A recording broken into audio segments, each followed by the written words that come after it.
Assalamualaikum warahmatullahi wabarakatuh. Salam Rahayu. Selamat pagi, ibu-ibu dan bapak-bapak semuanya. Saya Ria. Terima kasih sudah hadir di sini. Kalau boleh cerita sebentar, sebenarnya acara hari ini itu sesuatu yang suatu berkah yang tidak sengaja gitu, karena awalnya kami semua, mungkin sebagian dari peserta ini adalah peserta yang 3 minggu yang lalu hadir untuk retret Waisak di Borobudur. Lalu kita hanya untuk mau kumpul-kumpul aja sebenarnya gitu, melanjuti pelajaran apa yang telah Om babarkan gitu. Cuman minggu lalu gemes banget, Om Salim tiba-tiba nelfon saya, Ria, minggu depan mau kumpul-kumpul gitu. Saya ikut datang aja ya gitu. Jadi terima kasih banget untuk Om Salim yang sudah jauh-jauh kembali dari Perth, kembali lagi ke Jakarta untuk hadir di tengah kita semua pada hari ini. Uh, Hari ini kita akan memulai sesi ya, nanti setelah saya membuka acara, mungkin Om dan Bang Dame bisa ada sedikit pembukaan sebelum setelah itu Om Salim mulai membuka. Cuman izinkan saya untuk mengajak teman-teman di sini untuk hening sejenak, untuk hadir saat ini di sini untuk kita sama-sama fokus untuk dan siap untuk mendengarkan pembabaran dari Pak Salim.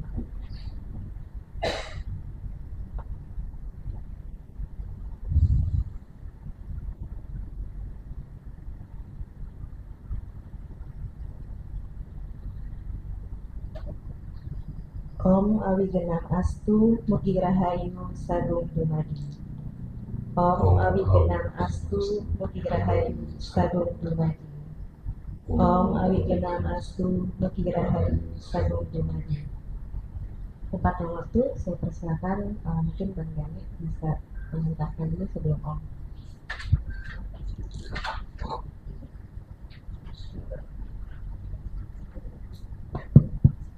Bismillahirrahmanirrahim. Dengan nama Allah yang Maha Pengasih dan Maha Penyayang. Salam. Assalamualaikum warahmatullahi wabarakatuh. Rahayu.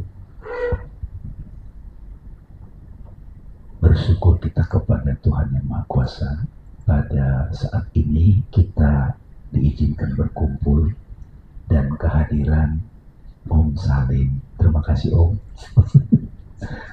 Saya pas ketemu Om Salim langsung jatuh cinta.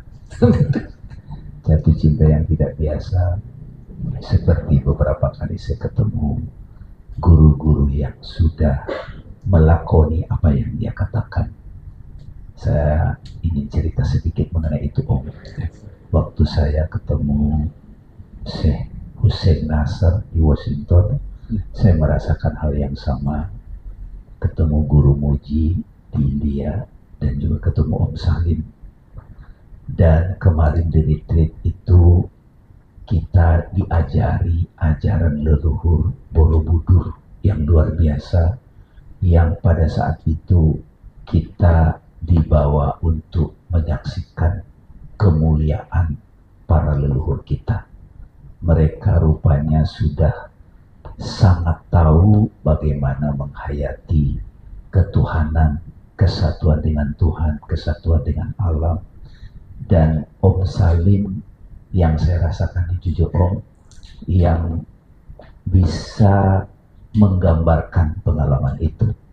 Jadi hari ini di Rumah Salam ini Om, ini namanya Rumah Salam. Salam juga artinya semeleh. Semeleh, salam, kasih sayang, damai. Dan tiba-tiba saja tempat ini jadi tempat kita berkumpul. Dan supaya kita kasih aplaus dulu buat Om yang sudah hadir di sini. Jadi terima kasih Bapak Ibu telah hadir di sini, dan ini yang hadir adalah orang-orang yang kita rasakan nyambung Om, dan kita ingin rasanya menjelaskan apa yang kita dapat dari Om. Saya kemana-mana sekarang ngomong Borobudur, tadi ngomong Borobudur, kemarin di UI juga ngomong Borobudur, kemana-mana ngomong Borobudur. Wah, ini saya sudah ada Om Salim di dalam diri saya, kayaknya udah kayak terinstal gitu. Tapi yang paling penting sebetulnya bukan tentang bangunannya, tetapi inti ajaran yang ada di Borobudur itu adalah ajaran Sanatana Dharma, ajaran ilmu hidup perennial. Dan itu dibungkus dalam bentuk banyak tradisi. Yang sekarang tradisi itu hanya dipahami sekedar budaya, tapi tidak lagi disadari sebagai kehadiran Tuhan, kehadiran sunyata. Ya, ini sekarang jadi saya juga jadi dengar Prajna Paramita nih Om. Tiap hari sama lagunya Goblo itu, Hong Wilaheng gitu. Ya, kosong adalah isi, isi adalah kosong.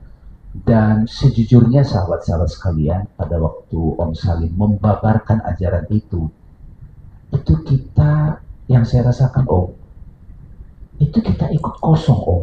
Kosong sekaligus rupa, rupa sekaligus kosong. Jadi mudah-mudahan sahabat-sahabat yang hadir di sini juga akan mencicipinya. Saya tidak mau berpanjang lebar Om. Kita berikan kesempatan buat Om untuk menyampaikan apa saja tanpa tema. Yes. Kita boleh persilakan kepada Om Salim. Silakan Om Salim. Ya, tepuk tangan buat Om Salim dulu. Selamat pagi saudara-saudara saya semuanya. Ini selamat pagi damai dan terutama saya mau minta izin sebelum kita mulai. Apakah kiranya boleh kita buka dengan sedikit doa pendek? Ya, inti doa ini hanya sangat berterima kasih, bersyukur dengan segala kesempatan dan dengan segala keberadaan yang ada di sini. Tadi saya sempat nyeletuk rasa berterima kasih ini paling kuat, paling powerful jika tidak beralamat, di mana betul-betul dari semua yang ada dalam kita ini isinya landasannya berterima kasih, bersyukur. Saya kira kok, oh Iva, welcome, selamat pagi. Makanya saya ini sebetulnya mau spring a surprise, tapi udah ada bocoran. Saya mau minta tolong ke Desi untuk pimpin. It's a very short prayer. Can you do that, please? Ini. Oh, ya, please. Oh, terserah kamu. Tapi kalau berdiri kaki satu susah. Ya, seenaknya duduk ya bisa.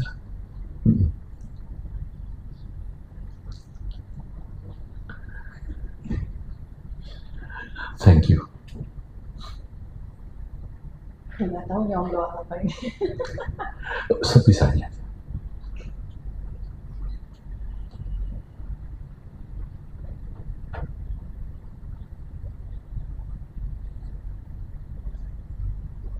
Bismillahirrahmanirrahim.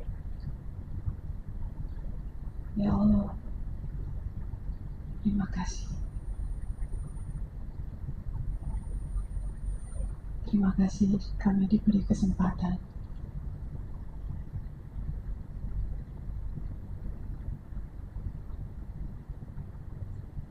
izinkan kami menerima cahaya.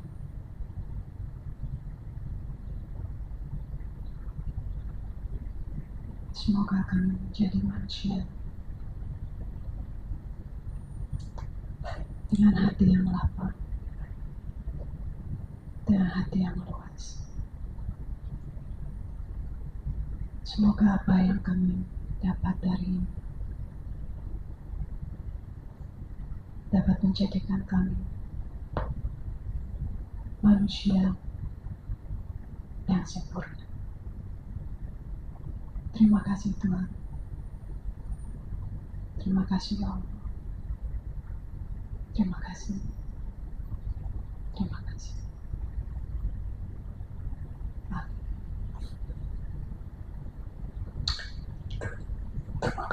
Thank you. Oke, saya minta izin mulai di sana ya.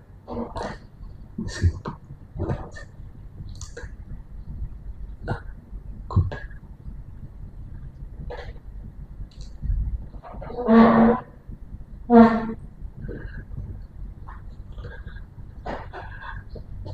Tadi kami ngomong kemana-mana Borobudur.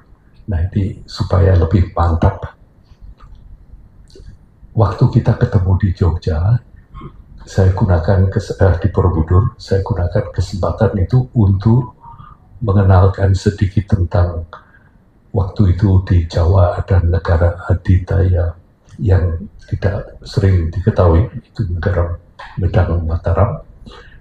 Saya sekarang juga sedikit minta mohon waktu untuk sedikit cerita juga tentang sejarah Borobudur, tapi dari mulai dari waktu yang sudah agak maju daripada adanya seperti itu. Tujuannya supaya kita ini bisa mengapresiasi dan lebih lebih bersyukur, lebih berterima kasih seperti yang dikatakan tentang adanya Borobudur. Saya tahu ini sangat ambisius. Semalam saya hitung slide-nya itu mungkin lebih dari 400 slide. I know, overly ambitious. Tapi begini, ada satu di tengah-tengahnya itu nanti satu set di mana hanya untuk blessing. Ini adalah set dari ukiran-ukiran yang ada di Borobudur yang sekarang ini terkubur. Yang kita ini tidak akan bisa lihat kecuali hanya dari foto-foto yang diambil dari begitu. Itu nanti just for a blessing. We see hanya beberapa, tapi kita semua nanti akan bisa bersama-sama mengagumi betapa nenek moyang kita ini bisa merangkum ajaran yang ada pada waktu itu sehingga kita sekarang di 2025 ini masih bisa mengerti, masih bisa mendapatkan benefitnya. Let's do that. We got that thing. Oke. Nah, saya akan mulai cerita di tahun 1929. Pada waktu itu raja di Medang Mataram namanya Bu Sindok. Nah, saat itu juga ibu kota kerajaan Medang Mataram yang dari Jawa Tengah dipindah ke Jawa Timur. Ini hanya ingin juga sedikit menjelaskan banyak cerita bahwa Borobudur itu akhirnya tidak digunakan lagi karena ada letusan Gunung Merapi, ada yang terkubur dan sebagainya. Itu sebetulnya not exactly like that. Sebetulnya itu betul, makanya kita semua sekarang bisa ikut meluruskan ceritanya bahwa mudah-mudahan dengan beberapa slide ini. Tapi ini momentous occasion. Tahun 1929 ini Empu Sindok itu yang ceritanya sudah kita singgung waktu kita di Borobudur waktu itu.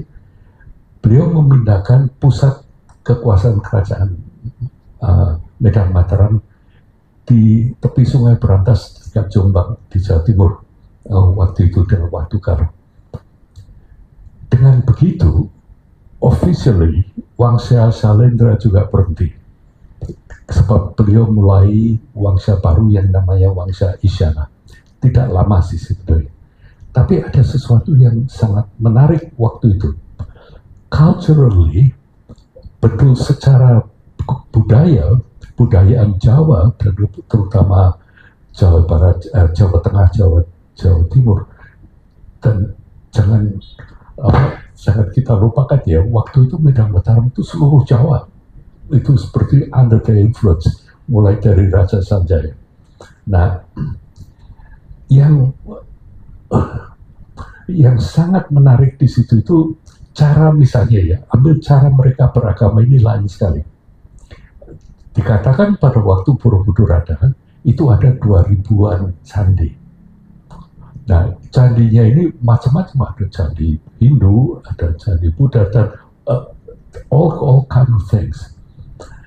Makanya saya dengan kurang ajar mengumpamakan seperti Alfamart, Indomart ini. Banyak ya, jadi butuh yang mana? Kalau butuh misalnya cari sabun ini di sini ada, yang situ nggak ada, ya ke situ, yang ke sini.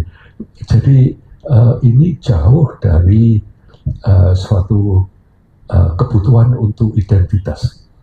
Jadi agama betul-betul agamiasi yang dipegang oleh para orang yang tahu. Ini sangat praktikal, so simple.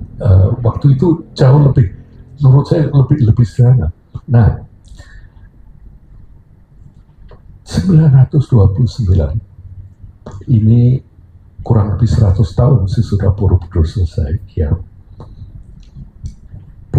yang jelas tradisi yang dimulai di Borobudur itu masih tetap ada, tradisi Buddha Dharma.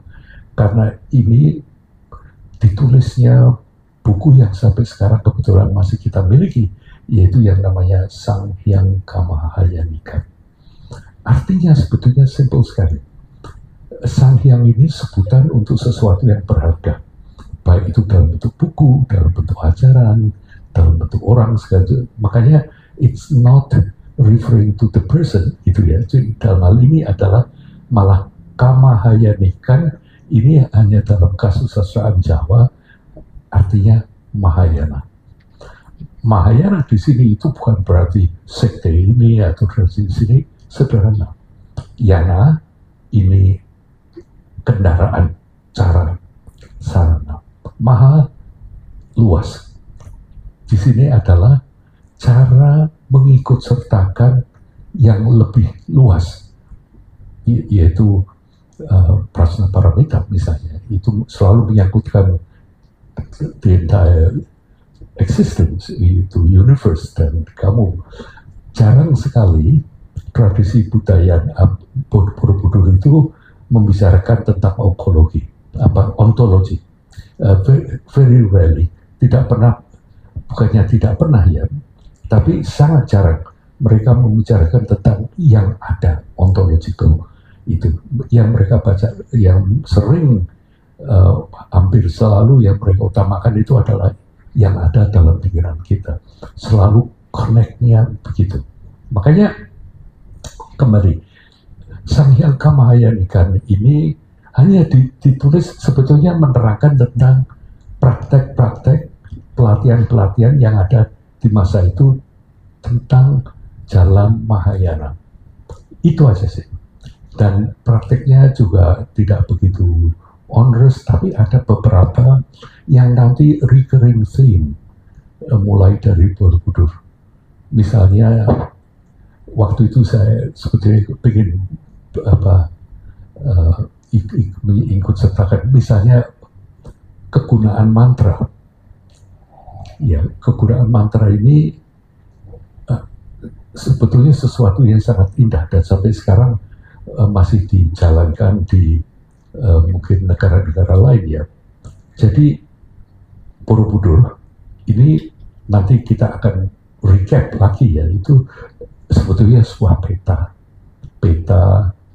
pengembangan potensi tertinggi manusia untuk mencapai just to know about you.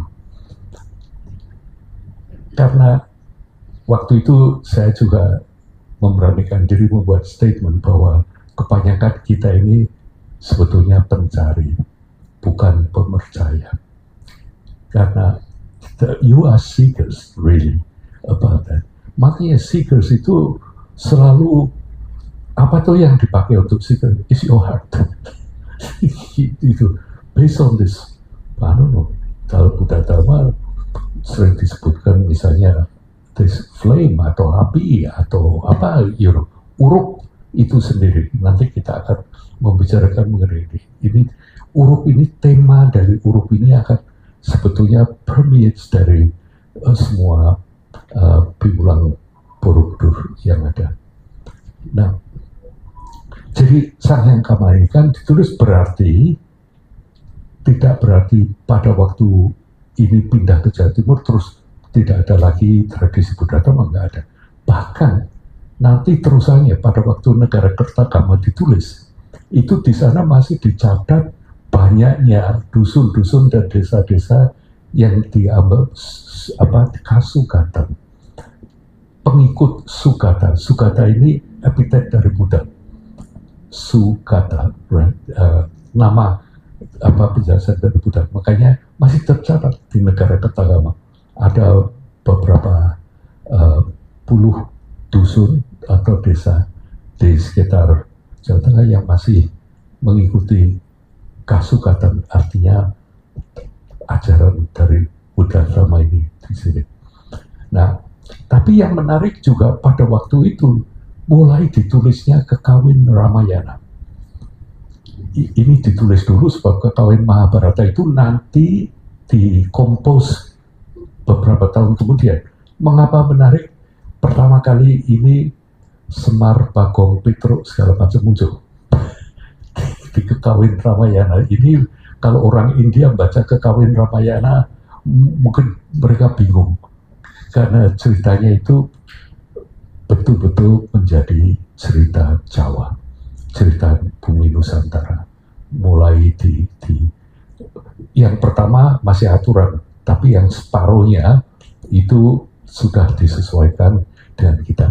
Ini juga suatu tema yang saya katakan ini kebudayaan yang penuh percaya diri, right? Dan kebudayaan yang momot, artinya kebudayaan yang cerdas. Mereka menerima dari luar, tapi terus mereka. Next slide, please. Kita juga memberanikan diri membuat research. Apa benar dikatakan waktu itu oleh beberapa pakar yang mengatakan Borobudur itu di 1006 itu ada letusan Gunung Merapi yang besar yang sehingga terkubur gitu.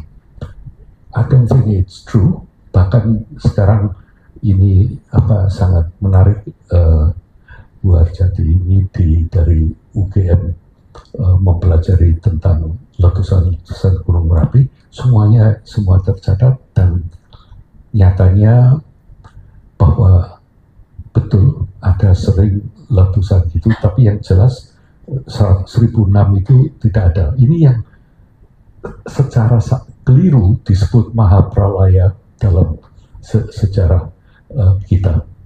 Kata sejarah ini lagi ngetren sekarang di Indonesia. Jadi let's not go that way gitu. Kita cerita dengan kita sendiri.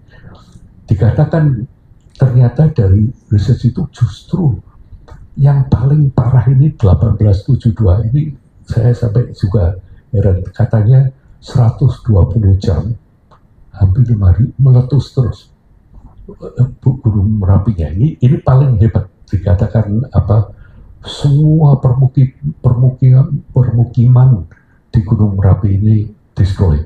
Jadi ini paling besar. Itu pun katanya letusannya sampai 10 km tinggi. Maka itu pun kita tidak bisa menemukan endapan-endapan yang ada di Gunung Merapi yang dikatakan menutup Borobudur. Next one. Makanya saya ingin just to bring our attention bahwa ternyata apa yang terjadi dari yang ada, fakta yang ada sekarang ya, dari segi catatan maupun dari segi lisan, itu pelan-pelan penggunaan Candi Borobudur itu menurun. Ya karena ada faktor, bukan karena suatu bencana tunggal. Ini nanti ada sebabnya mengapa saya mengatakan begini ya. Ini karena ada keagamaan, faktor keagamaan yang datang, faktor politik yang akhirnya pindah ke Jawa Timur dan sebagainya. Tapi akhirnya Borobudur itu mulai to hibernate. sedikit saya akan menunjukkan peta sekitar Borobudur. Jadi ini Gunung Merapi di tengah, yang di sebelah biasanya kalau ada letusan ini ke selatan. Makanya Candi Sambisari, Candi Sari, Candi Kawasan ini jauh lebih sering kena imbasnya daripada Candi Borobudur. So you could see, right? Makanya kata-kata yang mengatakan Candi Borobudur itu terkubur, it's not true. Next one, ini sebagai bukti, Candi Sari yang ada persis di bagian selatannya, ini sekarang sudah dikeduk, ternyata Candi Sambisari ini terkubur 6 meter tingginya. Makanya tanahnya di sekitarnya seperti tanggul. Right? Jadi berarti betul-betul kalau Borobudur kena letusan api, pasti kita nggak akan bisa ketemu. Makanya sebab runtukan ini seperti ini. Next one. Ini masih banyak sekali di sekitar Jawa. Jadi ada yang tertutup langsung, tapi ada juga yang karena begini ya. Paling tidak dekat volcano ini ada plusnya, ada minusnya. Apa yang terjadi di Borobudur paling tidak itu hujan abu itu sering turun di sekitar Borobudur. Jadi pelan-pelan tertutup. Seperti Ibu Pertiwi ingin menutupi putranya, untuk melindungi putranya. Supaya nanti bisa digali lagi, itu masih utuh. Jadi ukiran-ukiran itu pelan-pelan mulai tertutup bukan oleh ledakan yang luar biasa. So it's very different, nggak berserak-serak. Makanya saya akan mulai ada satu hari lagi, ini hari Senin Kliwon, tanggal 3 Agustus 1812. Ini kebetulan Raffles ini sedang main di tempatnya Cornelius Regency daerah Magelang dan Jogja. Waktu itu ada seorang bupati yang baru diberi gelar, namanya Bupati Sejodiningrat. Ini kebetulan dolan ke sana, ngomong-ngomong, dan Raffles ini ngomong bahwa dia itu ini gini sedikit ya, sebelum itu Belanda itu sudah ada di Indonesia ratusan tahun. Nah ini di tahun mulai 16 berapa, ini 200 tahun kemudian, 1812. Belanda itu nggak pernah ngapa-ngapain candi-candi ini, didiamkan dan sama sekali nggak tertarik. Sampai Inggris datang. Begitu Inggris datang, yang tertarik ini Raffles. Raffles ini tertarik melihat apa yang ada. Dia ke Prambanan, dia kemana, dia lihat. Nah kebetulan Bupati Sejodiningrat ini matur. Loh, kalau jenengan mau tahu candi di sekitar sini, katanya ada yang besar loh. Di Candi Bumi Segoro, di daerah Bumi Segoro. Oh ya mau saya gitu lihat. Terus ceritanya Raffles minta tolong Sejodiningrat kembali sana dengan mandornya dibersihkan 20 meter ke atas ini. Makanya akhirnya 2 tahun kemudian rontokan itu, yaitu Candi Borobudur, yang kelihatan seperti bukit, ada beberapa batu yang menonjol-nonjol di sekelilingnya. Karena begitu lama itu bangunan-bangunan sekelilingnya yang juga terbuat dari batu itu sudah hilang. Ada yang dibikin pabrik gula di sekitar situ pakai batu-batu candi. Dari candi situ ada rumah ada. Makanya pada 1814 yang tangan kanan dari Raffles ini menyuruh Cornelius untuk pertama kali membabat tempatnya. Kemudian next slide, ini kira-kira juga seperti ini. Saya kepinginnya saya agak promosi Borobudur ini. Jadi Borobudur yang kita lihat sekarang ini hasil karya blood, sweat, and tears of many people. Makanya kita paling nggak, saya sebelum kita membicarakan mengenai piwulangnya, saya kepingin kita warming up to this fact gitu. Jadi jangan dibayangkan kalau seperti itu sudah dengan segala enaknya. So this is it. Sampai akhirnya 3 tahun kemudian, seperti kita ketahui, Inggris itu tinggalnya sebentar. Cuman episode ini sebetulnya waktu saya masih muda dulu ya, agak beralasan menjadi saya itu betul-betul anti kolonialisme. Saya rasakan sangat tidak enak negara dijajah ini, karena betul-betul seperti furniture aja bisa diperdagangkan. Waktu itu Indonesia hanya diperdagangkan dengan Belanda. Kamu ambil itu, saya ambil ini, enggak. Saya ambil yang di sini, cuma yang aja. So nasib bangsa yang tidak bisa berdiri sendiri gitu. Makanya kemerdekaan itu penting sekali. Anyway, 1817 Raffles nulis. Dia bingung lihat candi-candi ini. Kok ada kebudayaan yang sepertinya primitif, ini bisa bikin seperti ini. Ini waktu itu Pantheon yang itu belum mulai digali loh. Ya kita bikin geger di Eropa. Lihat ini. Loh, mana ini Indonesia? Dulu kan yang dianggap Indonesia ini kan gudang cengkeh, taman kelapa, pokoknya seperti itu. Makanya Raffles ini waktu nulis itu begitu. Nah, karena mulai populer, kemudian Inggris pergi, kebetulan ada residen Magelang yang namanya Hartman. Ini dia itu tertarik Borobudur waktu itu seperti ini. Sudah agak dibersih oleh Raffles dan sudah mulai kelihatan ada bentuk-bentuknya gitu kan. Dan oleh Hartman dibikin gitu. Nah, ini ini ada, ya tentunya semuanya itu ada hikmahnya. Ya, terus pemerintah Belanda itu mulai merasa, tapi memang sebetulnya setelah Raffles, setelah Inggris, pemerintah Belanda itu mulai merasa ada gunanya mendokumentasikan Borobudur ini. Tapi berulang-ulang, sebetulnya sejarahnya itu menarik juga, terutama kalau kalian yang tertarik pada fotografi. Ini adalah di Borobudur menggunakan banyak teknik untuk merekam. Tapi mereka itu berusaha sehingga ini next one itu keberadaannya ini sudah sesuatu yang sangat mengagumkan sebetulnya.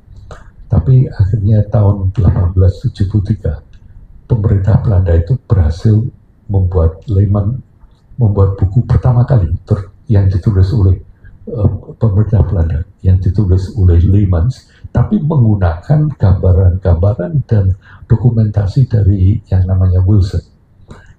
Anyway, makanya terus banyak turis. Turisme meledak ini sebetulnya kalau in journey harusnya belajar dari ini. Jangan mudik-mudik catranya gitu loh. Harus mikir yang lebih ini yang lebih sebetulnya sebetulnya tidak perlu PWJ atau engineer sekarang itu mengubrak-abrik mencoba, masih pusing dia bagaimana memajukan Borobudur. Anyway, sebetulnya banyak hal yang masih kita bisa gunakan untuk mempromosikan yang tidak membahayakan Borobudur itself. Nah ini begitu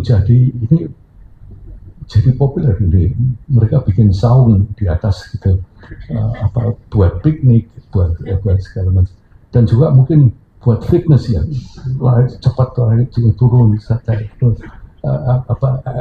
I think ya. Nah ini juga it's good, but it's not so good. Tapi karena orang yang senang boleh terserah mau bawa pulang apapun, tapi karena batu berat mungkin nggak banyak yang bawa batu.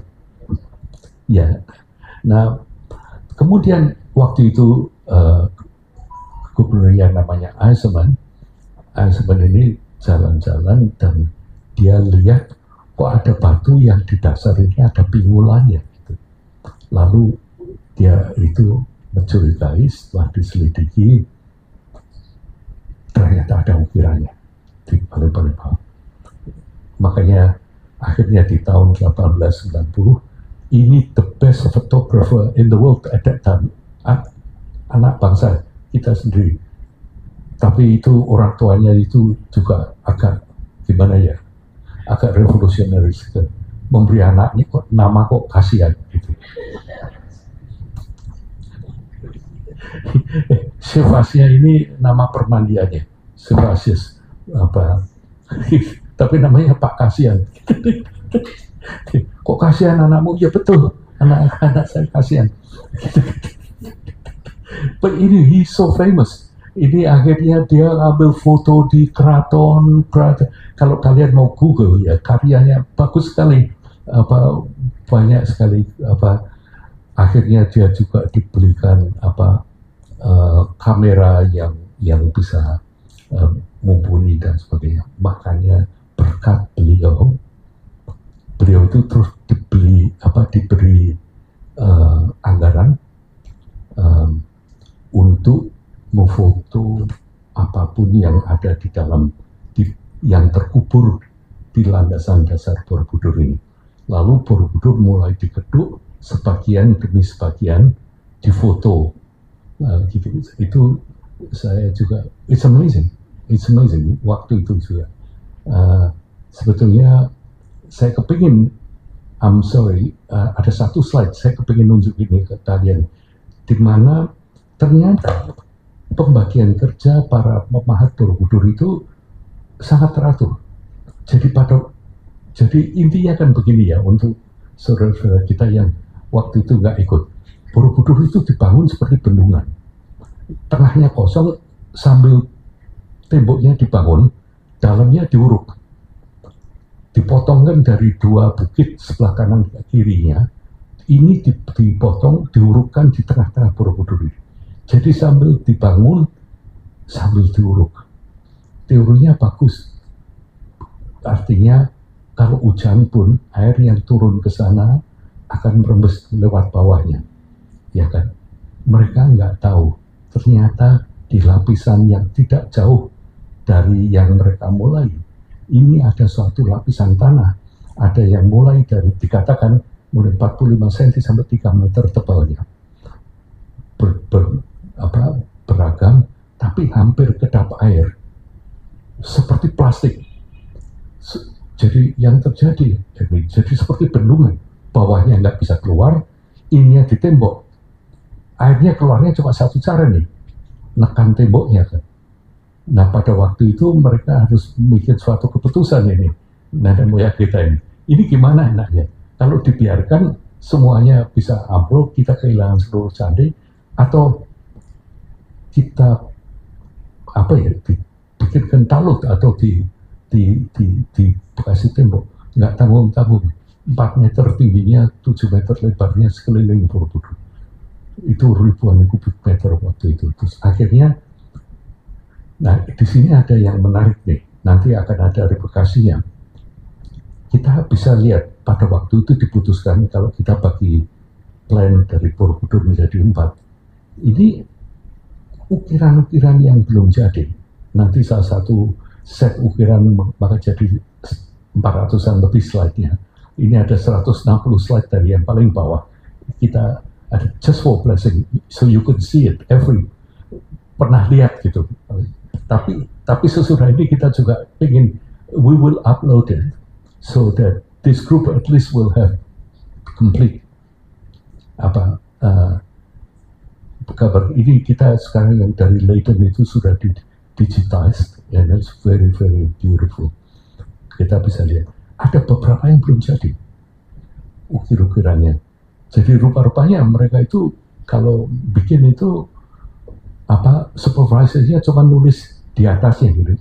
Ini misalnya swarga, ini bukan artinya makanan dan atau apa. selebihnya rupa-rupanya diserahkan ke tim pengukir ini.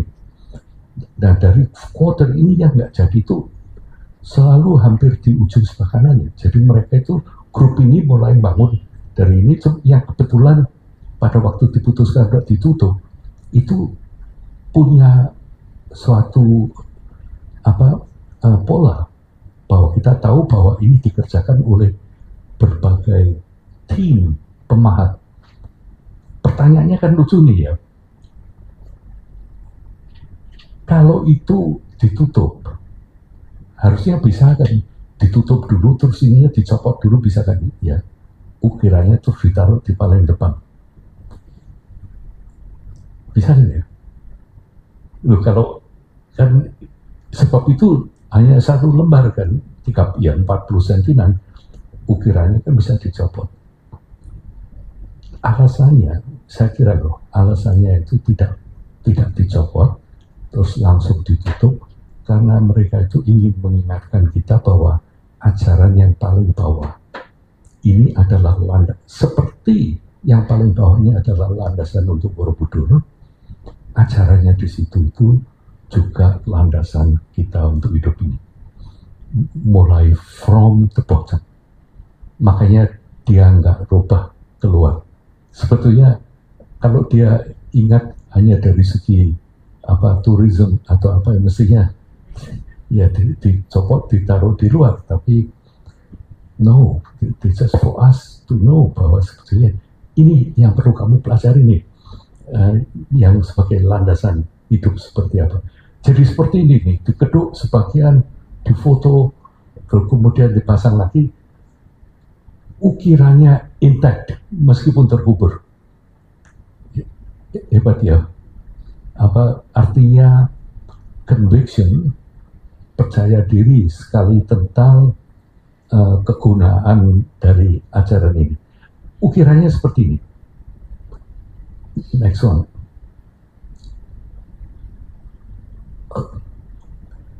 Indah sekali. Nanti kita akan bisa lihat, ada 160 panel seperti semacam ini. Dan setiap panel itu kita nanti juga sudah tahu. Nah, tapi sebetulnya Borobudur itu wujudnya seperti ini, kurang lebih di awal 19-an. Next one. Ini seperti ini gitu. Ya, buat orang, mungkin ya buat orang Belanda waktu itu justru lebih menarik kali, reruntuhan, ya kan gitu ya. Mungkin lebih menarik. Jadi, tapi ya ini begini. Karena apa yang terjadi dengan tadi dibentuk begitu, sampai terus menerus desain Borobudur itu memang, istilah saya bonek, ya bondo nekat gitu kan, karena belum ada di dunia yang bikin struktur seperti itu ini. It's just the trial and error. Ini kalau batunya masih tetap turun, tambahin batu lagi, jadi one section ada 14 batu, some section cuma 3 batu, udah keras gitu, ya udah berhenti gitu. Mereka itu, tapi yang terjadi dengan adanya begitu, lalu kan lantainya ini gitu, hitungannya, kemiringannya dihitung. Di ujung-ujung Borobudur diberi makara kan, seperti talang gitu, untuk air keluar. But that makara never worked. Ini salah satu desain yang it doesn't work, looks good, tapi ini nggak tahu, airnya masuk ke batu, makanya ini lengkungnya itu kadang-kadang malah menarik. Nggak cuma lengkungnya itu begini ya, hampir rontok, tapi begini. Well, you'll see it. I just want you to appreciate gitu, seperti apa dulu ya. Ini kan foto-foto yang agak memberi gambaran kita seperti itu. Oke, next one. Ini di 1895 ini mulai ada gerakan-gerakan di dunia, terutama negara-negara kolonialis ini mulai pamer jajahan. Mereka mulai bangga terhadap jajahannya. Yang Inggris, Portugal, Spanyol, dan Belanda. Belanda ini negara kecil, tapi punch above the weight karena yang dijajah Indonesia.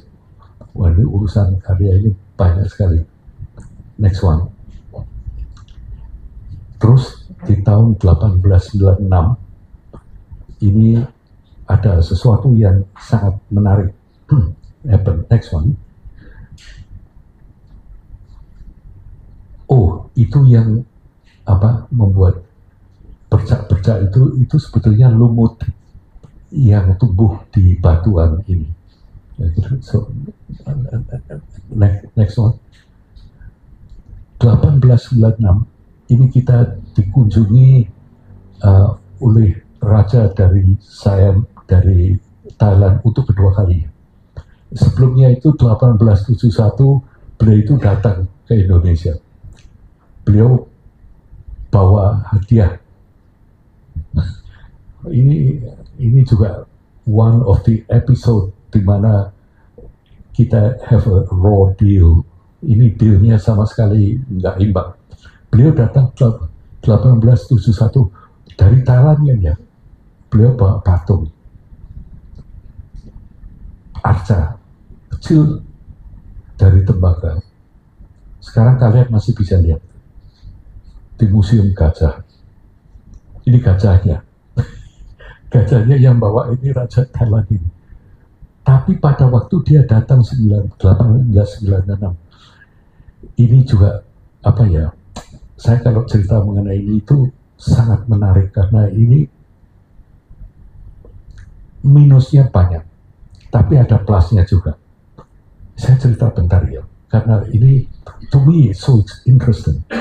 Jadi Raja Chulalongkorn ini masih muda, ya waktu 895, dan beliau waktu berkunjung 1871 yang beliau masuk, terus 25 tahun kemudian beliau kembali ke Indonesia. Mengapa? Beliau mengagumi kemajuan Indonesia waktu itu meskipun di bawah Belanda. Beliau melihat luar biasa. Karena salah satu yang beliau pelajari, misalnya beliau mengunjungi kebun raya Bogor. Itu beliau tertarik sekali bagaimana tukang kebunnya di semuanya dan cara mereka mengetahui tanaman-tanaman yang ada di Indonesia. Ini move him a lot. Gitu. Beliau itu sampai ada foto beliau yang jongkok di pematang sawah di dekat Kali Progo. Beliau itu belajar pertanian, agriculture, nanam beras. Belajarnya dari sini. Akhirnya beliau itu bawa mandor, bawa kuli, bawa petani dari jauh. Dibawa ke sana. Sampai sekarang di Bangkok yang namanya Kampung Jawa itu masih ada. Ini orang-orang mandor gini. Nah, kita sekarang import beras. Mereka dulu belajarnya dari kita. Sekarang baru tahu saya. Mangga dari Thailand. Durian dari Thailand. Beras mereka import. Ini loh budaya seperti ini loh. Yang harusnya kita gali lagi. Kita ini dulu jauh lebih pintar di agriculture. Daripada ini, rajanya datang belajar seperti itu. Tapi yang lebih sebetulnya saya kalau cerita itu, dan juga mereka itu nanti di gambar di belakang ada membawa batik-batik yang luar biasa. Di sini mestinya banyak pencinta batik ya. Apa itu lagi? I'll show you, you'll fall in love dengan collection dari Ratu Sirikit yang dibawa oleh Chulalongkorn. Beautiful, beautiful batik. Saya dulu juga nggak pernah malah tahu nama-namanya. When I did the research, ya, I was astonished bahwa dulu kita ini jauh lebih imaginative dan juga eksekusinya. Coba nanti lihat, mungkin kami pengen beli baru, celana baru yang seperti ini koleksinya. It's nice one. Makanya, tapi beliau itu dulu ketemu residen direktur yang waktu itu di sana. Di rumah residen, jadi pemimpinnya penguasanya waktu itu orang Belanda. Di tamannya ini banyak arca-arca.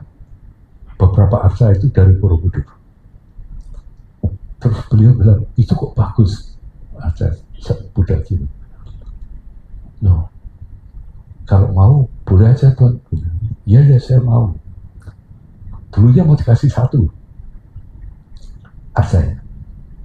Tapi beliau terus terus yang saya cerita, belajar mengenai pertanian, belajar mengenai segala macam, dan terutama belajar mengenai Buddha Dharma. Beliau ini kaget sekali, seperti sekarang ini loh.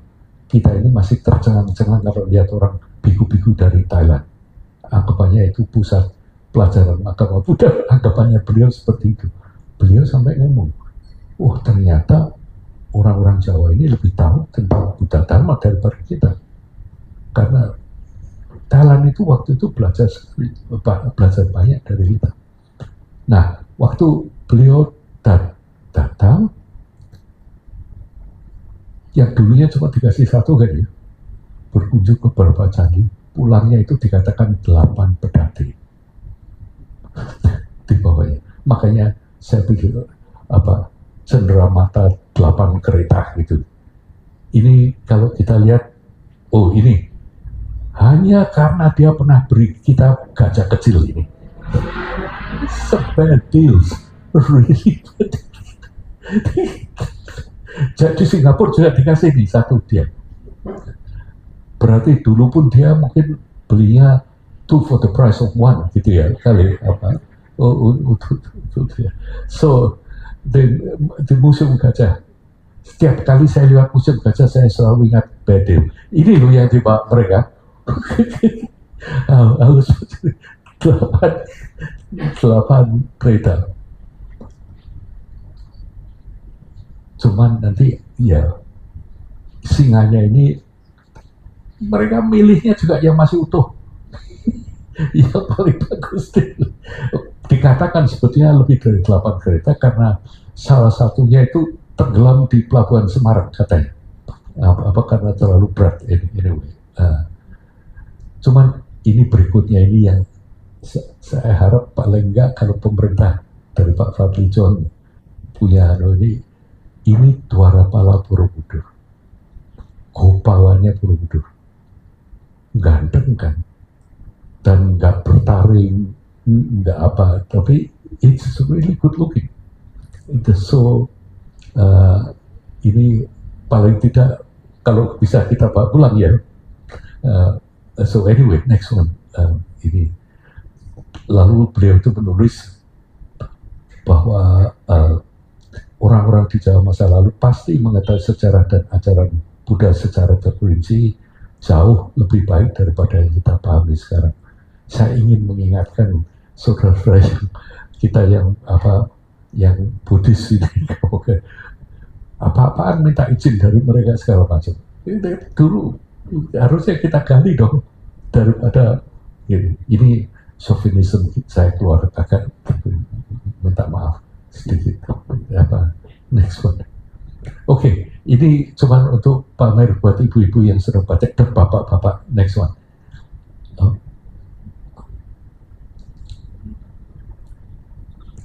Kenapa? Udah, you got it. Ya, ini next one. Ini dotot yang beliau bawa. Ini saya senang sekali. Ini temanya alas-alasan. Ada gajahnya, ada apa, bagus sekali. Ini dari Lasem. It's beautiful color. Berikutnya, ini ikat. ya di Garut apa katanya itu. Ini masih ada katanya sekarang. Kemudian itu we got it. Nice kan? Ya, jadi waktu itu. Nah, ini yang buat orang Indonesia nikah dengan orang Belanda. Ini buatnya di Ungaran, dekat kota saya, berarti saya nggak pernah lihat loh seperti ini. Ini they do it gitu. Dan next one ini juga amazing. This one bagus ya. Ini Wilhelmina apa namanya itu. Do that. Nah ini saya akan cerita sedikit. Ini juga intriguing. Ini 1896 beliau datang di tahun 1900. Ini di dunia ada yang namanya World Exhibition. Intinya negara-negara kolonialis pamer. Ini jajahannya seperti apa gitu. Nah di pavilion Belanda yang dipamerkan ini Candi Sari dan replika Prajna Paramita. Bagus sekali. Ini akhirnya udah dikembalikan. Cuman yang Candi Sari ini dari plaster. Jadi orang-orang di Belanda ini mulai menghargai candi-candi Indonesia.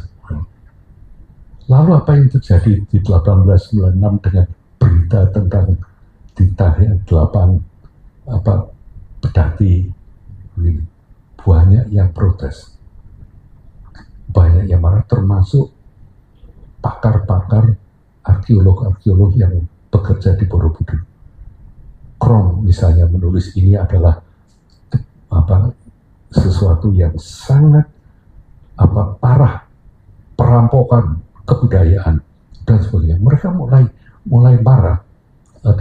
Nah ini loh yang saya bilang, ini terus nanti ada kebaikannya. Begitu banyak yang koran-koran, kalau kita lihat potongan surat kabar dari Surabaya, dari lucu juga pakai bahasa Belanda dan bahasa ada sedikit keterangannya, mereka itu protes gitu. Meskipun ini jajahan kita, tapi tidak sepantasnya kebudayaan ini diperlakukan seperti ini. Mereka agak marah begitu. Nah, salah satu waktu itu juga Kudus, ini salah satu arkeolog yang terkenal, base-nya itu waktu itu di Thailand. Dia yang mengatakan ya sudah itu kan di bawah itu. Akhirnya sekarang kita masih bisa lihat itu semuanya di museum di Bangkok, ada juga di beberapa yang dipasang di istana raja waktu itu. Artinya mereka menghargai sekali kebudayaan kita waktu itu, terutama kebudayaan Buddhis, karena kita makanya juga sangat menarik kalau kita pelajari ya, bahwa di Thailand itu di wihara-wihara Buddhis ada arca-arca Hindu juga loh. Ya kan, yang 4 wajah atau dan sebagainya. Anyway, let's not go there.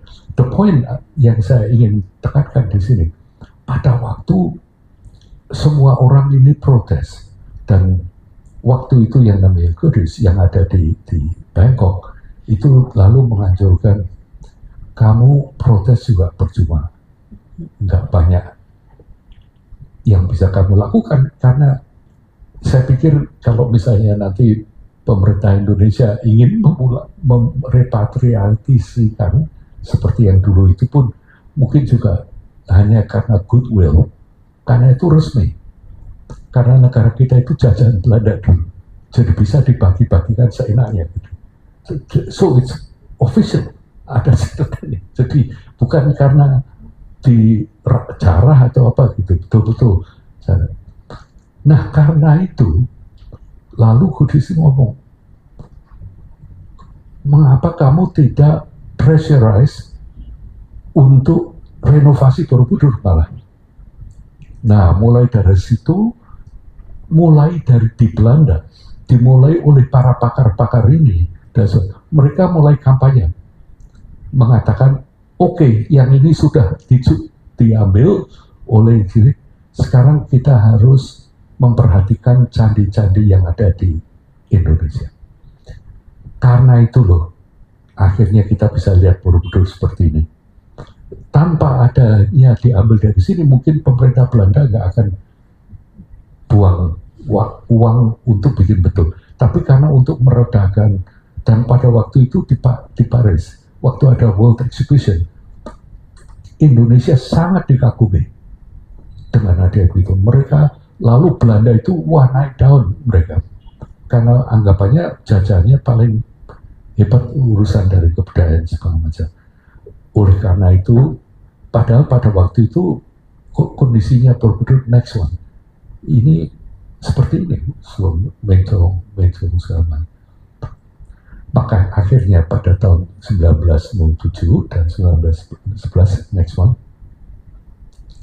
ini dua orang dari Brandes yang kemudian Theodor van Erp di tahun 1911 akhirnya diberi budget, diberi anggaran untuk bikin Borobudur. Ini yang menyelamatkan Borobudur sebetulnya.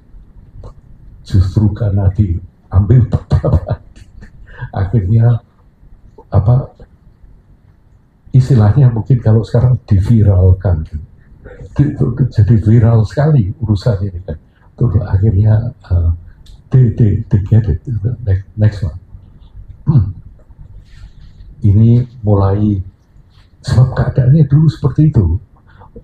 Orang-orang Belanda pada waktu itu menganggap runtuhan ya oke, seperti runtuhan gitu. Oh banyak apa alasannya. But anyway, next one, just ini ada beberapa yang saya pikir ada baiknya kita semua lihat seperti apa kondisinya, seperti yang akhirnya selesai di 1910. Ini agak cepat aja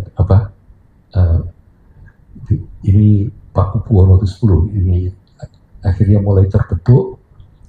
Candinya 1910 belum ada catra. Ini ceritanya pada waktu itu masih bingung, cuman akhirnya Van Erp itu berteori masang catra, tapi hanya beberapa bulan dia tahu bahwa ini salah sebetulnya. Catra ini tidak pernah ada, ini hanya pikiran Van Erp, terus akhirnya diturunkan. Jadi waktu serah terima Borobudur itu seperti itu. Oke, next one. Waktu itu masih boleh naik di atas stupa. Iya.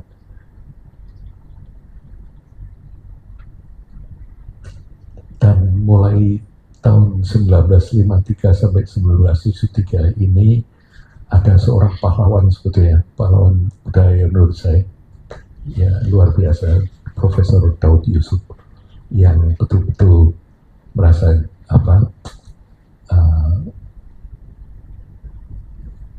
merasa bahwa kita sebagai bangsa Indonesia harusnya menghargai ini yang beliau tulis. Next one. Kalaupun jumlah penganut agama Buddha memang sudah begitu berkurang, sehingga mereka sudah terlalu lemah untuk tetap peduli pada Borobudur, bukankah kita, warga Indonesia, selalu berpotensi berupa manusia berbudi luhur dan beradab? Mana bukti? Dia mempertanyakan. Wah, waktu itu kontroversi juga. Lalu beliau mengatakan pendidikan adalah bagian dari kebudayaan dan sebagainya. Beliau ini luar biasa sekali, anak bangsa yang sangat peduli tentang kebudayaan Indonesia. Lalu beliau yang terakhir ini, sebagai suatu negara bangsa boleh saja kita dianggap muda, tapi selaku makhluk manusia yang kini berhasil melompok menjadi suatu bangsa, kita ternyata mempunyai budaya yang cukup tua, cukup panjang, nenek moyang kita terampil dan berbudi tinggi. Salah satunya ini Borobudur. Nah, mudah-mudahan kita semua ini di sini ikut menguri-uri peninggalan The Borobudur, karena apa yang beliau katakan itu waktu itu betul-betul touch my heart. It's true kita sebagai bangsa, kalau kita nggak bisa ya semua mungkin nggak mungkin ya, cuma kalau dari ini it's very clear, karena yang dihadapi Borobudur itu juga tidak mudah. Next one, tidak cuma dari diplomasi, itu dulu airnya betul-betul muncrat gitu loh dari Borobudur. It's really quite things, Yanti, it's not next one. Makanya dan juga keluarnya lichen dan tumbuh-tumbuhan. Sampai sekarang kalau kita ke sana, waktu itu kan kita lihat kan ada airnya yang masih merebes keluar and all that. Makanya perlu kita perhatikan. Lalu tahun 73 juga karena usaha Pak Daud Yusuf, dia perwakilan kita UNESCO di Paris, beliau yang terus kampanye akhirnya ditunjuk oleh World Heritage untuk ikut ini. Dan tentunya waktu itu dipimpin oleh Pak Susukmono. Ini ditulis oleh Jean Fontaine. Lalu mulai 73 intinya Borobudur itu dibuka semuanya, kecuali yang ada di atas, karena pada waktu itu Van Erp tahu bahwa air tetap merembes dari lantainya. Jadi mau tidak mau ini gimana gitu, bite the bullet. Luar biasa sekali. Kita harus bangga sebetulnya. Ini beberapa negara bersatu bersama-sama melihat ini loh yang juga patut kita sayangkan ya. Pengetahuan kita tentang renovasi, tentang pelestarian ini tinggi sekali. Kita bahkan juga diminta sebagai penasihat. Begitu kok dibubarkan tuh Balai Konservasi Borobudur. Ya, sekarang karena ada yang terakhir ini hanya karena ada rearrangement. Sekarang itu malah tidak punya posisi khusus. It's a pity sebetulnya, because the knowledge is great. Coba kita bayangkan, batu satu persatu ditandai, dinomori, dilepas, dibangun kembali, diberi penguat. Jadi sebetulnya Borobudur sekarang secara struktur kuat sekali, karena dalamnya cuman mengenai air ini masih belum terpecahkan. Next one. Jadi lantainya dicopot, lantainya cor-coran beton, sekarang pakai saluran nih. Jadi terus baru anunya dipasang kembali, batunya. Jadi sebetulnya yang kita lihat sebagai batu itu hanya penutup.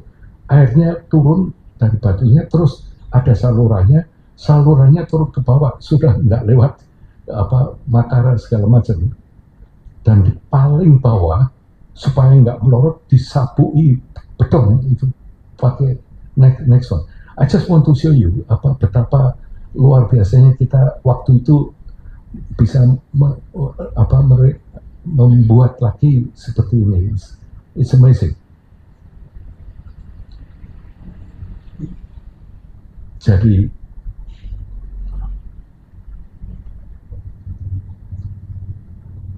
ini ditata satu persatu, diberi nomor, nanti dipasang kembali. Terus ini disabui, ini yang paling bawah diberi beton, ring beton, jadi it's quite strong. Sekarang baru ya atasnya dipasang lagi. Dan waktu itu tidak banyak loh alat berat, so we do it.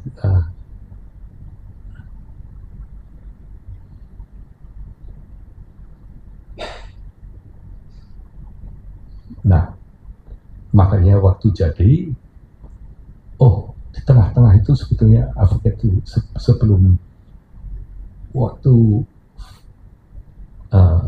Van Erp bangun di 1910 ya, 1907. Dia itu kaget waktu bikin bersih-bersih, masih ditemukan banyak sekali batu-batu yang berserakan. Ini tadi yang saya ceritakan. karena Borobudur itu pelan-pelan kena hujan abu enggak rusak, jadi batu-batunya masih banyak yang utuh, makanya bisa dikumpulkan kembali. Cuma dia yang ngotot harus dikembalikan bentuknya, stupa-stupanya, dia pasang satu persatu di gambar, dia akhirnya bisa menjadi seperti ini. Jadi Borobudur yang kita lihat ini sebetulnya betul-betul jerih payah banyak orang, it's really quite a big thing. Dan cuman mengenai diulangnya ini lebih lagi ya, dan tentunya next one. Jadi di sini bentuknya sebagai stupa kita bisa jelas sekarang bentuknya betul-betul yang di ujung paling dekat ke kita itu adalah Karma Wibangga yang terlihat just next here. Ya, kelihatan kan ya, yang paling bawah itu yang dilihat.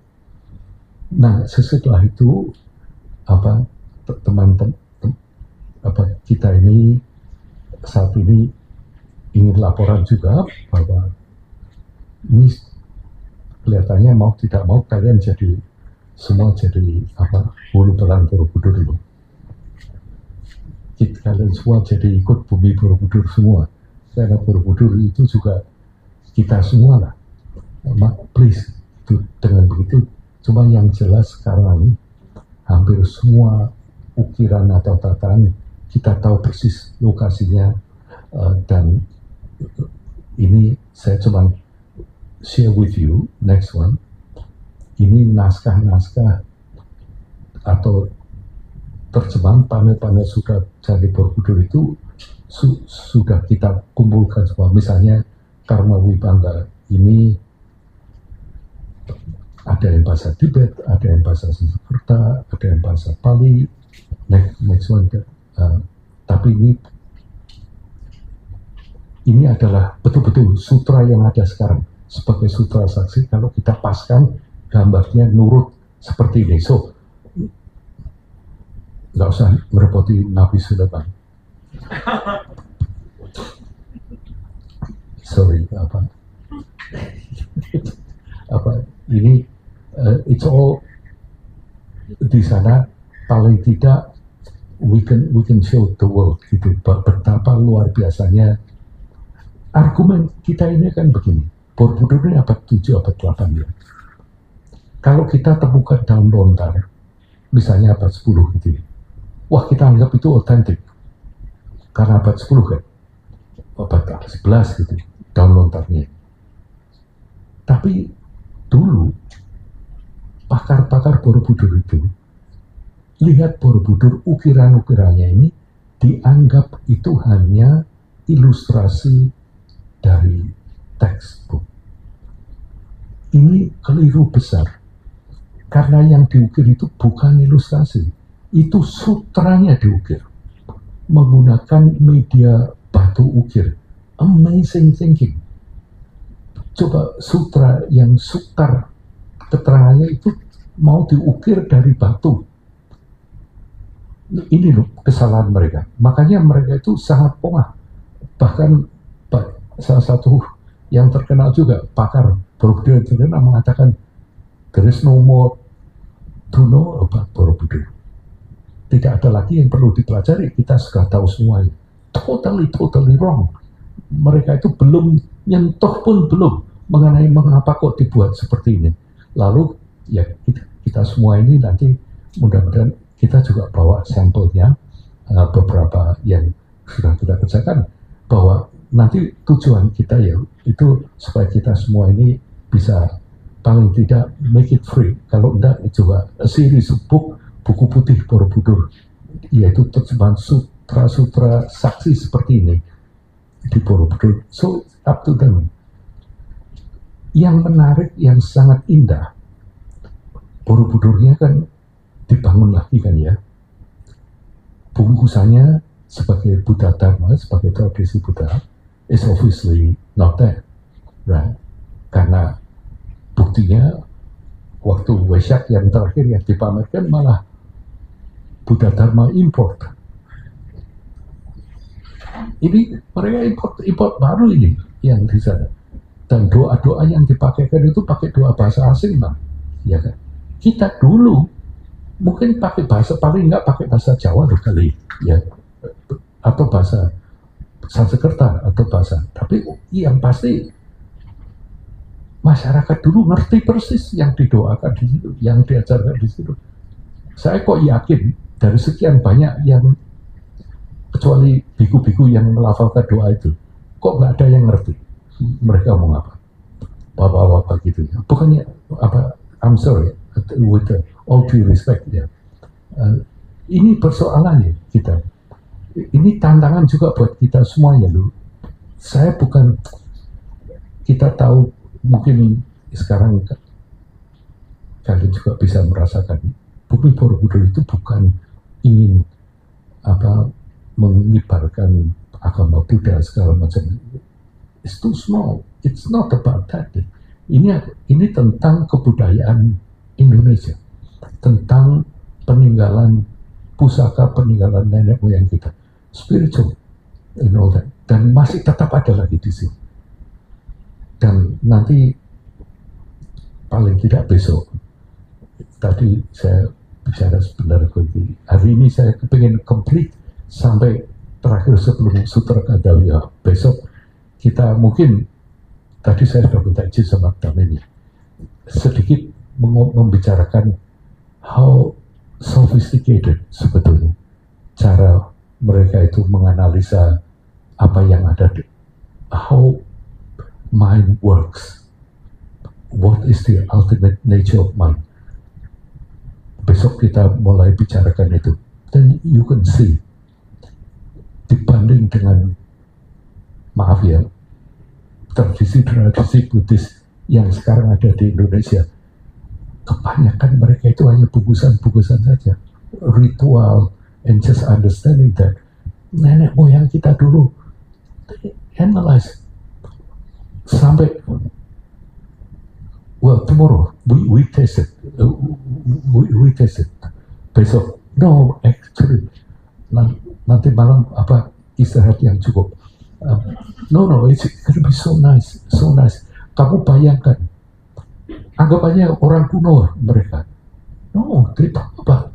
Yang sekarang, hanya sekarang ini, para neuroscientist mulai melihat, yes, it's true.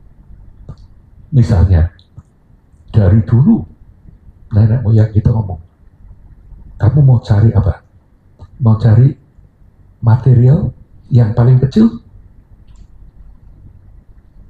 Itu sampai sekarang bahasa Jawanya, neng kono ora ono apa-apa. Sing ono dudu.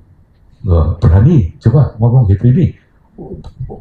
Ratusan tahun yang lalu. Sekarang mereka bikin collider begitu besar. What are they trying to do? Find opo-oponya di sana. Orang ono apa-apa. Mereka nggak terima ini. Sekarang masih kepingin the smallest particle yang ada di dunia, nggak bisa ketemu mereka. Sampai sekarang ini. China baru bikin yang lebih luas daripada yang di Eropa. Collider juga. Good luck on that. Iya. Tapi dari dulu, kandani, orang apa-apa. Gitu kan, ya harus. Loh, itu bukan hanya shock atau bukan hanya dari segi fisikal. Itu nanti ada urusannya dengan kebahagiaan kita. Ini luar biasa. Ini nanti jadi hidup kita itu nanti bermanfaatnya seperti apa. Makanya diterangkan sampai seperti itu. Tapi ini untuk besok ya. Ini untuk apa, preview aja. That's the nice thing. Kalau sebab saya mikir ya, kalian pasti senang ini. Get to this level. Sebab apa yang ada di Borobudur ini magnificent, betul-betul magnificent. Dipilihnya sutra ini, kamu bayangkan 795 yang saya buka ini kan, Kaisar dari Bhaumangkara dinasti di India nulis sutra yang sama, Kadawya, sebagai persembahan Kaisar Tejong di Tiongkok. Kita sudah bangun, kita sudah bikin besar, mengerti persis acaranya itu. Sudah ini tidak mudah. Besok kita omong bersama-sama. Anyway, back to this. Nah, jadi di sini ini apa? Saya kepingin agak pamer nih. Artinya nenek moyang kita dulu itu yang diukir di sana kita nggak bakal tahu sebetulnya seperti apa sih teks-teksnya yang mereka bikin. Nggak, poin tadi saya ngomong mengenai lontar abad 10 tadi.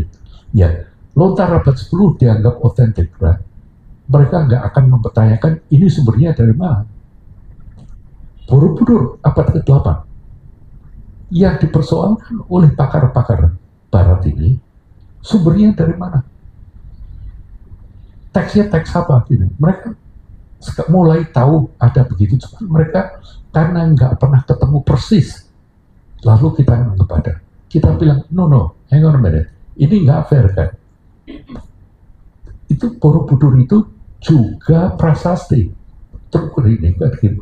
Gambaran, kalau mulai ngomong mengenai sejarah, itu lebih otentik daripada cuma di Karma Wibangga yang di bawah ini, yang tadi saya tulis ada coretan di atasnya misalnya swarga gitu ya, panel itu, yang nanti kita akan lihat ya. Dulu nggak ada subidol kan, makanya nulisannya ditatah gitu, swarga gitu. Tapi mereka yang nata ini pasti ngerti, pasti tahu karena dia yang bikin kan. Untuk seperti apa caranya ekspresi nanti ya kita lihat. Itu panel pertama saja dan mereka itu mengingatkan kita Borobudur ini dari bawah itu 1460 panel yang isinya ajaran-ajaran. Latar belakangnya ini Indonesia semua.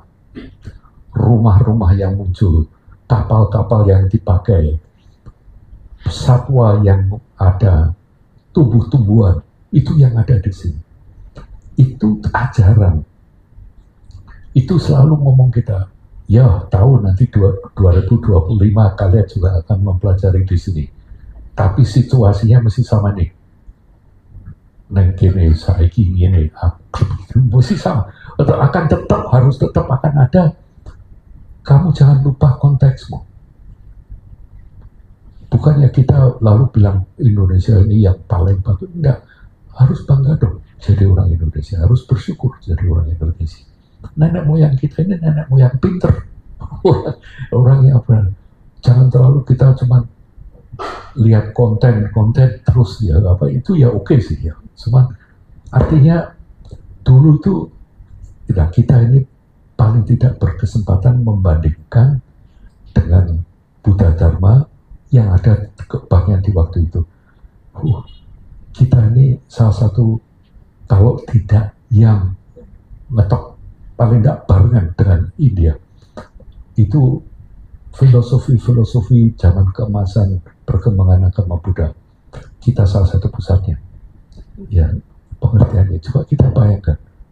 Makanya nggak heran kalau banyak pesantren-pesantren yang orang yang masih biasa belajar tentang gitu, ya nggak cuma kelakuan, orang masih biasa mikir gitu, masih nyocokkan antara yang di hati dan yang diajarkan. Makanya juga nggak heran kalau kita ini turunan dari nenek moyang kita, dari mbah dulu kita diberitahu, kita selalu mencari sesuatu. Pertanyaan itu hampir semua sama dari dulu. Kata-katanya beda-beda mungkin. Nah ini it's interesting. Nah makanya kita balik di bumi Borobudur sekarang. Jadi enggak tahu Prof ya, kalau di akademik itu diperbolehkan dengan menggunakan sutra-sutra saksi ini, dokumen saksi sebagai legitimasi dari from apa yang ada dulunya. Kita ini kumpulkan hampir dari segala bahasa, ada yang dari Tokrian, dari segala macam. It's quite a lot. Kembali ke situ lagi coba. Ini secara cepat kita juga kalian terutama yang dalam bahasa Sanskerta sekarang ini sudah tidak ada manuskripnya yang utuh, tapi terjemahnya dalam bahasa Tionghoa luar biasa. Ini yang di bahasa Tionghoa ini sekarang boleh dikatakan paling lengkap, yang namanya Taisho Tripitaka. Jadi setelah zaman Meiji, itu zaman Taisho, ini yang Kaisar Taisho, oleh seorang brilliant profesor namanya Takaguchi dari Jepang. Beliau itu mengumpulkan semua teks Buddhis di luar yang Pali menjadi suatu koleksi ribuan volume. Dari situ kita baru tahu ternyata, sebelum saya lupa, salah satu ciri-ciri teks Buddhis ini tidak ada satupun yang berdasarkan kata Buddha. Aneh ya.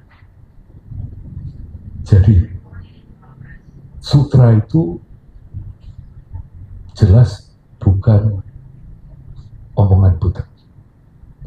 Sebab semua sutra itu dimulai dengan statement. Saya pernah dengar itu pada suatu waktu. Every sutra, untuk legitimate sutra, itu selalu dibuka dengan statement ini. Ini yang saya dengar pada suatu waktu. Nah, ini luar biasa sekali. Berarti yang ditulis ini adalah yang dimengerti oleh si penulis. Buat saya, this human side also interesting.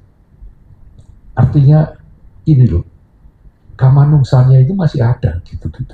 Jadi mungkin beda ya, bukan lalu seperti tetap sebagai konsep wahyu segala macam itu, saya kira kok valid. I think it's very valid, Tapi materinya itu, nah dari sutra-sutra ini, waktu itu di India, ajaran spiritual itu memang tidak boleh ditulis for very long time. Makanya Veda sampai sekarang itu tetap dihafalkan. Dan yang menghafalkan yang boleh hanya Brahmana. Kecil-kecil Brahmana ini menghafalkan Veda tanpa ngerti artinya. Tapi intonasinya persis. Jadi sekarang kalau mau belajar Veda, itu masih tetap intact all the way back. Ya. Tapi memang tidak boleh ditulis, karena kalau ditulis, ini pikiranmu, ini tafsirmu, sudah jadi tafsir kan, tidak lagi dari omongan. Makanya lebih baik itu dari permulaan winoda, kualifikasinya saya dengar pada suatu waktu. Jadi ini, then right? Nah, karena nggak tertulis, ini dinyanyikan, namanya sanggite, ditembangkan. Dulu Buddha Dharma ini elitis, yang boleh mempelajari malah para biksu-biksu, hanya para biksu yang 2 minggu sekali para biksu itu keluar melafalkan satu surat. Nah ini kalau kamu punya koneksi boleh ikut mendengarkan itu, duduk di depan ikut mendengarkan sutra-sutra ini. Ini ada expertnya, ini expert sutra ini, expert sutra ini dilafalkan. Baru nanti akhirnya lalu, sebelum itu ya, waktu itu terutama Buddhist tradition, Buddha waktu itu kan keliling terus di sepanjang sungai Gangga ini. Muridnya macam-macam. Ya. India itu kan berkasta, banyak kasta-kasta. Tapi yang dianggap intelektual ini Brahmana, tentunya. To certain extent Satria. Satria masih boleh sekolah segala macam.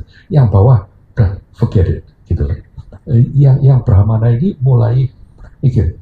Nah, kalau kita dilahirkan di kasta Brahmana, dari kecil kamu udah dididik, misalnya Veda, Upanishad, atau apa ya, kamu hafalkan. Nah, Buddha ini juga banyak yang dari Brahmana. Lalu beliau itu ngomong, yang para Brahmana ini one day gitu ke Buddha gitu. Ini apa tidak lebih baik kita atur, kita regulate, kita bikin semacam standar di mana kalau mau melafalkan ini lafalannya seperti ini, bahasanya seperti ini. This from the Brahman. The Brahman is always very precise. Ya, maksudnya benar para Brahman itu. Maka dengan demikian Buddha gitu kan, supaya jangan sampai disalah terkakan. Jadi semuanya standarisasi lah. Misalnya Buddha ngomong, no, jangan begitu. Bahkan kalau kamu mau ngajar, yang menarik, ajarkanlah di bahasa daerahmu. Ajarkanlah di bahasa daerahmu, yang penting kamu ngerti, daripada kamu hafal. Ini bukan doktrinal gitu, jadi kamu ngerti ini poinnya. Makanya ini nanti Cipto Kawadar temanya, ini penting sekali dalam ajaran Buddha. Ngerti, sehingga kamu nanti bisa tetap jalan. Menarik kan ya, dalam bahasa daerahmu. Ini jangan dulu. Makanya teks Buddha ini jarang hanya satu teks. Sutra Samadhi. Tadi ini kan karma wibangga begini. Jadi kalau kita hitung 1, 2, 3, 4, 5, 6, 7, 8, 9, 10, 11, 12 tambah 4, 16, 19 macam teks. Beda sedikit-sedikit, tekanannya sedikit-sedikit beda. Tapi ini teks benar. Nanti hari ini, at the end, saya kepingin kita bersama-sama nyicipin teksnya itu seperti apa, ya. We'll do it. Kita read it, ya. Nanti mungkin minta tolong Yanti lagi untuk baca juga she's so good when she read. Dan mungkin Ati juga ikut. I like you to imagine, ya, betapa luar biasanya nenek moyang kita ini dulu. Tentunya mereka juga belajar dari teks-teks ini. Nah, mereka itu punya keberanian, Desi, untuk menyuling, merangkum teks-teks di mana ada beberapa cerita ini jelas sekali dirubah teksnya. Dirubah di misalnya yang saya cerita mengenai Maitreya Kanyakan, ya, waktu itu saya ceritakan di teks yang paling umum ini ada badai besar, kapalnya kandas, dia terhampar di pantai kiri. Sampai sekarang kalau kita ke Borobudur, hampir semua pemandu ceritanya begitu, meskipun gambarnya lain. Gambarnya ini jelas Maitreya Kanyakan, pakaiannya masih lengkap, masih jalan, cuma beliau tetap ngomongnya seperti itu. Juga nanti kalau di Manohara, kalau urusan mengenai ular dan sebagainya, banyak hal semacam ini. Tapi dari Borobudur, nah, itu nurut teks dalam bahasa Tionghoa yang menerangkan bahwa pemimpin karavan ini tidurnya saat pisah dengan anak buahnya, dan waktu itu ada badai, kapalnya berangkat, ininya ketinggalan.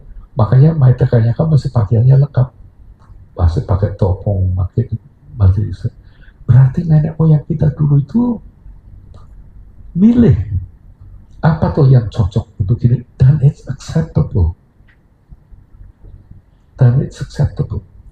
Karena tujuan mereka mungkin ini lebih bisa dimengerti.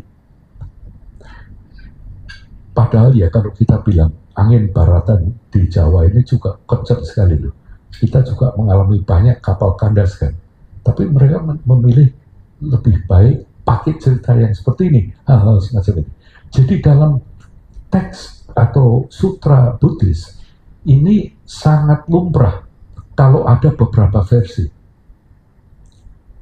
bukan versi nurut Departemen Agama, versi Theravada, versi Mahayana, bukan itu, bukan. Tapi dari versi ini itu banyak yang memiliki ada beda-bedanya. It's okay. Why? Karena ini kan nanti dibawa pulang ke daerah-daerahnya, terutama yang mulai dari Kashmir di utara, terus dari Punjab, atau dari Bengal, dari apa kan ada. Nah, ini juga sesuatu yang membutuhkan sedikit dispensasi cara kita berpikir, karena kita kan dilatih untuk berpikir satu teks yang benar yang mana. Malah kalau perlu kita perlu gontok-gontokan karena satu kalimat. Oh, ini yang benar seperti ini. Makanya saya sering ditanya, loh kalau gitu gimana?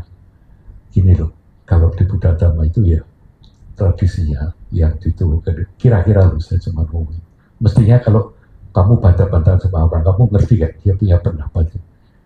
Daripada terus-menerus kamu bilang aja, oh, saya kira kok kamu bener loh. Dah, saya kira. End of the story. Misalnya kamu bisa menangkan. Nah ini di sini ada kata bahasa Jawa. Ini sangat indah menurut saya. Joyo Joyo Wijayanti. Menang, tapi bukannya yang tanpa ngasorakan, malah ini menang, tapi yang memberi kemenangan. Jaya Jaya Wijayanti. Beautiful saying. Beautiful saying. Jadi betul-betul tidak cuma menang tanpa ngasorakan, tapi ini Jaya Jaya Wijayanti ini menangmu tapi memenangkan, membuat sesuatu yang indah, membuat sesuatu it's really it's amazing thing. Makanya di sini ini kita berhasil sekarang. Kita semua ini let's just put it in the open gitu. Dan Jataka awal dan next one ini kan Jataka begitu juga. Kita kan sudah belasan tahun ya mestinya, so we studied this a lot. We did a lot of research on this one, terjemahan dan dari banyak sekali detailnya. Kalau mau dilihat terutama yang Jataka dan Awadana ini sangat menarik. Saya pikir hari ini kita akan membaca 3 cerita dari Jataka. Itu so moving. Ini teksnya ini seperti ini. Lalu kita coba terjemahkan dalam bahasa Indonesia. Seringkali terjemahnya dalam bahasa Indonesia jauh lebih nyaman daripada bahasa Inggris malah, karena lebih mendekati dari bahasa tapi ya mungkin kelihatan saya chauvinismenya terus muncul terus ini. Anyway, tapi yang menarik juga dari bahasa Tionghoa ini juga banyak sekali. Makanya saya ini kepingin cerita ke Bapak Menteri atau ke pimpinan yang di TBC. Ini betul-betul saya lihat berapa tahun yang lalu sebelum COVID, ini ada satu grup dari Tiongkok datang ke sini katanya mau membawa 30-an orang dari Tiongkok. Cuman cari yang bisa, pemandu yang bisa menerangkan konten, isi dari Borobudur, dan yang bisa berbahasa Mandarin. Lah, Balai Konservasi tahunya kita ini disuruh ketemu ke kita. Terus setelah berbicara dengan mereka, kita bikinkan pamflet. Borobudur itu sebetulnya seperti ini. Bawahnya Karma Wibangga, isinya begini. Terus, it's just maybe four pages, A4 gitu, dengan ada gambar sedikit dalam sebelah. Dari 30 orang yang mau ikut 300 orang. mereka mau tinggal di Borobudur paling tidak seminggu. Pelataran dibuk semuanya, tidak cuma oleh Bapak Prabowo, ini oleh begitu. Hanya karena diberitahu, ini loh yang sebetulnya TWJ harus tahu, ini yang harus dipasarkan. Pengetahuan ini, nggak usah pasang catra, nggak usah pasang macam-macam. Ini yang orang-orang itu nggak tahu kalau Borobudur seperti ini, karena yang dibaca ini masih yang lama-lama. Ya makanya sekarang ada kita bersama-sama ini, saya senang sekali misalnya, makanya kali ini juga sangat terinspirasi oleh kehendak kalian, kebiasaan kalian untuk ngatur mukanya. Saya ya kalau bisa ikut udu dah, ikut sak klungsu melu udu bahasa Jawa, sedikit pun saya ikut. Nah ini, you know, that delegation from China, pelataran nggak cukup 300, akhirnya cuma 200 berapa. Dan setelah ketemu itu mereka promise mereka akan datang lagi gini, tourism, gitu. Dan nggak usah ke candinya, Bapak. Dan pelajarannya ada segini. Berarti ini dari segi bisnis ini produknya, it's a new product. Karena kita kan lucu sekali kalau mereka nggak bisa mikir seperti ini. Waktu kita lihat seperti present seperti ini, dan ini nanti makanya lain kali kalau ada seminar tentang Borobudur harusnya di sini dong, jangan di Chicago. You know, we have enough knowledge. Kita harusnya, you should present this, you know, nantinya. Why not? You know, ya yang lain, karena kan nggak usah ya mereka quote dari mereka semua, kan it's a new thing, dan it's a real, makanya we as a group itu kita selalu very careful dan do real research and all that. Okay, next one. Lalita Wistara ini juga sangat menarik. Lalita Wistara ini 120 panel sebagai main story. Remember waktu kita bersama-sama di Borobudur ini yang di atas, ini yang cerita mengenai lahirnya Buddha dan sebagainya sampai terakhir.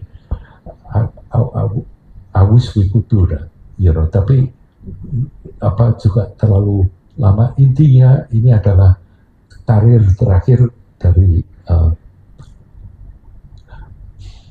Ria. Saya tapi sampai jam berapa Ria? Oh, ini jam saya mesti 1 jam ke depan, so it's good. Okay. Kalian mau ya, terus ya, nggak ada coffee break ini ya? Ya oke ya. Nah ini nggak jadi we skip. Saya cuma kepingin nunjukkan ke kalian mengenai all the text yang kita punya. Ini yang dari Vaidya Gandharva Sutram ini mungkin beberapa ratus lembar bahasa Sanskertanya. Juga dari nanti yang bahasa Tionghoa itu ratusan lembar juga diterjemahkan dari Cleary, it's dari Avatamsaka Sutra and all that. Itu, jadi yang saya pikir ya, ada keberuntungannya karena jedanya cukup banyak. Jadi hipotesanya kan begini, kalau Borobudur itu memang ada ratusan tahun, tentunya ajarannya tidak akan hilang begitu saja. Ya, ajarannya tentunya akan sudah dijadikan kearifan lokal yang menarik itu, dan ternyata dari sudut itu kita juga ada quite a lot of research, terutama dalam ucapan-ucapan bahasa Jawa dengan kejawen dengan kebatinan, dan amazing, sangat menarik. Tadi saya cerita ke Damai gitu misalnya, kalau kita lihat dari tapi nanti untuk besok aja dah kita ngomong kali, jangan sekarang, nanti melompat. Jadi intinya kita ini memiliki nenek moyang yang sangat cerdas dan sangat spiritual, dan ini membuat Borobudur ini monumen tidak untuk merayakan kemenangan perang atau kejayaan negara, tapi monumen yang dibuat supaya masyarakat itu punya kesempatan untuk memperdalam pengetahuan spiritual mereka untuk ini. Jadi ini menurut saya sangat luar biasa. Kalian mau stop 5 menit atau terus? Monggo, silakan. Iya. Iya. Ya. Jadi relief Karmawi Bangga itu dipamerkan karena waktu itu kan renovasi, sehingga ada yang terbuka kemudian dipamerkan. Di situ karena saya orang Jogja ya, saya relatif amazed dengan relief di Karmawi Bangga karena ceritanya kan di situ saya nggak tahu ini materi bisa Enggak, ini kalau ini sekarang malah Karmawi Bangga. Oke. Jadi setiap tangga itu kan ada step dari spiritualitas. Nah, yang Karmawi Bangga itu yang paling bawah yang sekarang nggak bisa kita lihat karena ditutup. Dan karena waktu itu katanya letusan Merapi yang tahun berapa gitu. Nah, disitulah digambarkan bagaimana kehidupan asli manusia. Jadi seksualitas dan sebagainya itu di relief di situ. Gitu. Dan yang mengherankan adalah itu juga ada homoseksualitas, baik lesbian maupun laki gitu. Nah, sebenarnya kalau begitu kita itu sudah maju dari dulu gitu untuk pemahaman yang seperti itu. Jangan bilang Trump. Ya, tapi maksud saya adalah disitulah tadi yang mengenai flora, fauna dan sebagainya itu ada di sana, sekaligus sexual life, karena seks itu bagian dari life gitu ya, ada digambarkan gitu. Itu satu ya. Kemudian yang kedua di daerah Salam Borobudur itu memang kalau kita mau merasakan tuh energinya tinggi sekali. Maka disitulah ada Borobudur budaya, juga ada Hindu, candi Hindu, juga pesantren Pabelan itu di situ lumayan terkenal. Nah, apakah ya Borobudur itu dibangun di situ karena energinya relatif bagus gitu. Nah, poin yang ketiga adalah kalau kita bandingkan candi kita dan terutama Borobudur ini dengan candi di Myanmar apa Kamboja gitu ya, itu reliefnya relatif mirip. Bagaimana wajah Buddha dan sebagainya itu relatif mirip. Tapi kan berbeda dengan misalnya justru di Tibet atau maksudnya Nepal gitu, sangat bisa berbeda gitu. Nah, yang lebih ini lagi adalah kalau kita lihat candi di India, kok menurut saya sophisticated Borobudur gitu, karena pertama bahannya batu tahan lama. Kok di India kan batu bata merah gitu, dan reliefnya nggak sedetail Borobudur gitu. Nah, apakah memang itu perbedaan budaya atau perbedaan keahlian dalam menatah batu gitu, atau memang seni orang Jawa itu lebih tinggi dari di India? Terima kasih. Ya, very good. Ini nanti kita berkesempatan. Makanya tadi saya bilang kalau mau break dulu boleh. Sesudah ini kita akan membicarakan persis itu mengenai Karmawi Bangga. Nanti silahkan dinilai sendiri mengenai seksualitas segala macam ini. Kita nanti akan adanya kebanyakan rumor itu. Apa? It's not like that. Mengenai yang jelas, ini yang saya katakan, kebudayaan kita ini kebudayaan inovatif. dan kebudayaan yang otentik. Artinya jelas ukirannya ini beda dengan yang lain-lain. Apalagi kok dibandingkan dengan Nepal segala macam. Tapi kalau saya pernah lihat loh, Buddha yang warnanya biru itu gaya Rusia, seperti orang Rusia. Memang kebanyakan seperti itu sih, lokal. Cuman itu intinya jawabannya sebetulnya di tiap negara pasti punya variation yang sendiri-sendiri. Kalau mengenai mana yang lebih baik, yang lebih misalnya Jawa lebih ini, saya kok lebih senang menggunakan kata paling nggak beda. Ya, baik, dan itu kan tidak jelas ukurannya. Lebih sukar ukurannya seperti itu. Jadi terus yang mengenai ini loh, sebetulnya kita meluangkan waktu seperti ini itu banyak baiknya daripada hanya lewat sekelebat ya. Mudah-mudahan saya itu bermalam-malam juga mikir ini harus dalam, harus lebar, atau harus cepat cover semuanya nih. Terus saya pikir daripada milih sudah dua-duanya ya, ini pokoknya pakai ini ada satu itikat cara berpikir